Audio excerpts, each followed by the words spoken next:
সারা দেশে গ্যাসের যখন বিশাল বিপর্যয় তখন আমরা গৃহিণীরা কিন্তু ইলেকট্রিক বিভিন্ন ডিভাইসের উপর আসলে ডিপেন্ডেন্ট হয়ে পড়ছি।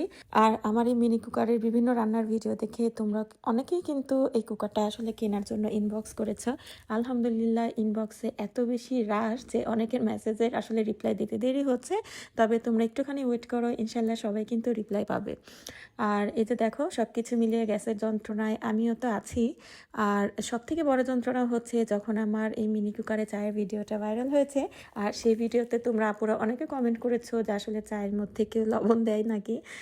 তো আসলে যার যার টেস্ট আসলে আমি দিয়েছি, তোমরা ইচ্ছা করলে দিবে না। তো ছোটোবেলা থেকে আসলে আম্মুকে দেখে আসছি যে বিভিন্ন মিষ্টি জাতীয় খাবারে এক চিমটি হলেও লবণ ইউজ করে। আমার কাছেও কিন্তু লবণ দিলে চায়ের টোটাল বাইন্ডিংসটা ভালো লাগে। তবে তোমরা ইচ্ছে না করলে আসলে না দিবে, এটা স্বাভাবিক ব্যাপার। এই ছোট্ট মিনি কুকারটা নিয়ে অনেকের কিন্তু এখনো অনেক কোয়ারিজ আছে যে আসলে এটাতে কিভাবে ভাত রান্না করা যায়, ভাতের তলানিতে লেগে যায় কিনা, বা অনেকে জানতে চাইছো যেটা আসলে অটো অফ করা যায় কিনা। তো সবকিছু মিলে ইনশাল্লাহ নেক্সট ডে তোমাদের সাথে আবারও ভিডিও আপলোড করব।